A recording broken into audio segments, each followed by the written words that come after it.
Assalamualaikum warahmatullahi wabarakatuh. Selamat pagi, selamat berjumpa kembali dalam pembelajaran bahasa Indonesia. Tentunya dengan semangat belajar yang baru. Nah, untuk pertemuan pertama ini di semester 1 kelas 8 akan saya gunakan untuk perkenalan dan penyampaian kontrak pembelajaran bahasa Indonesia kelas 8A sampai dengan 8D di SMP Negeri 7 Pekalongan. Perkenalkan, nama saya Paramitaning Gupitasari. Kalian bisa memanggil saya dengan Bu Mita. Saya lahir di Jepara tanggal 2 Januari 1989. Saya tinggal di Perum Saputra Raya 4, Lebo, Larungasem, Batak. Jika ada kendala, kalian bisa berkomunikasi atau kalian bisa berdiskusi dengan saya terkait dengan pembelajaran di nomor WA 085875019319. Mata pelajaran yang saya ampu di SMP Negeri 7 Pekalongan adalah mata pelajaran bahasa Indonesia dari kelas 8A sampai dengan 8D.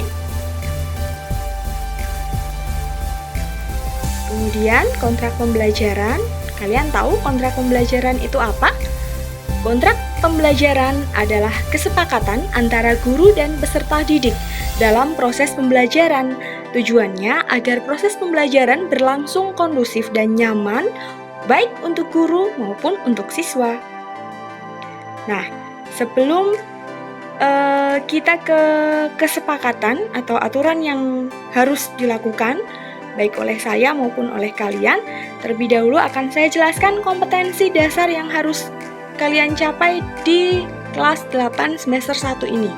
Nah, yang akan saya sampaikan ini adalah kurikulum darurat yang digunakan di SMP Negeri 7 Pekalongan jenjang kelas 8. KD yang pertama adalah mengidentifikasi struktur teks berita yang didengar dan dibaca. Kemudian KD tersebut berpasangan dengan menyimpulkan isi dari berita yang dibaca dan didengar.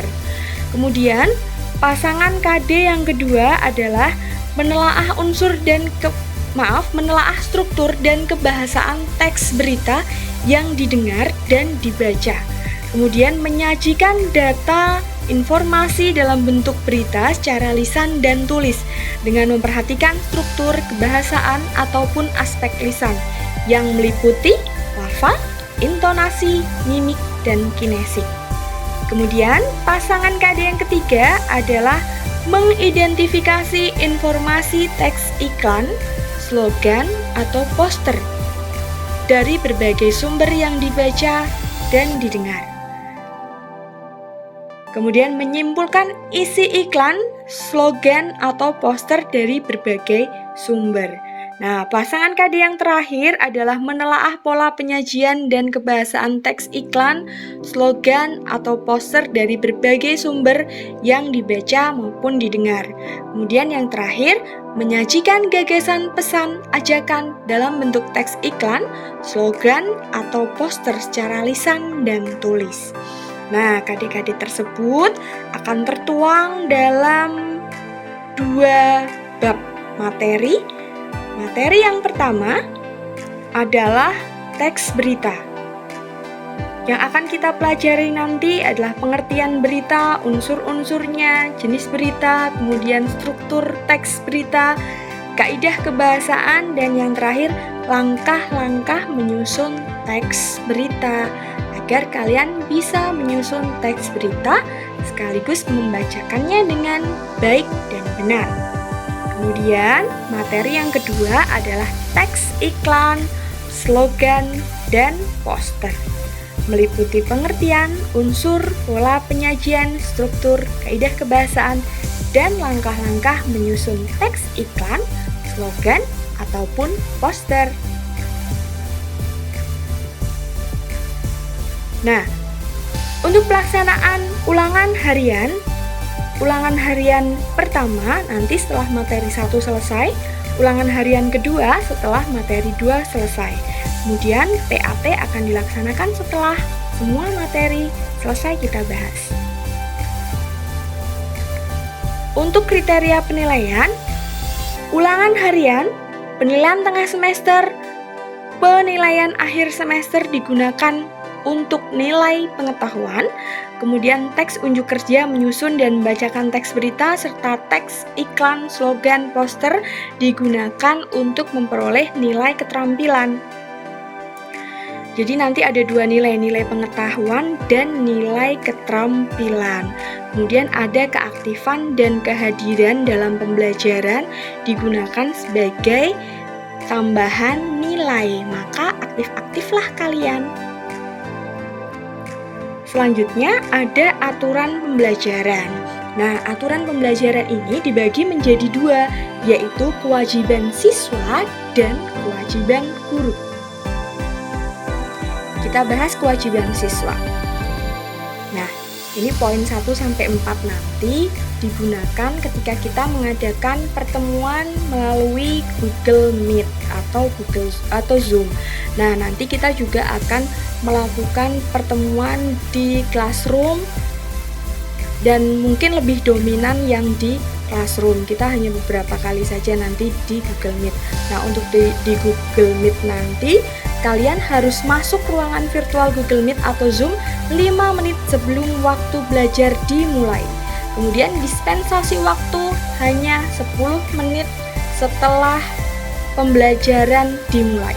Kemudian siswa yang melanggar poin 1 selama 3 kali pertemuan berturut-turut tidak dapat mengikuti pembelajaran berikutnya. Jika kalian ingin mengikuti pembelajaran berikutnya, kalian harus membawa surat permohonan mengikuti kelas yang ditandatangani oleh orang tua dan diketahui oleh wali kelas.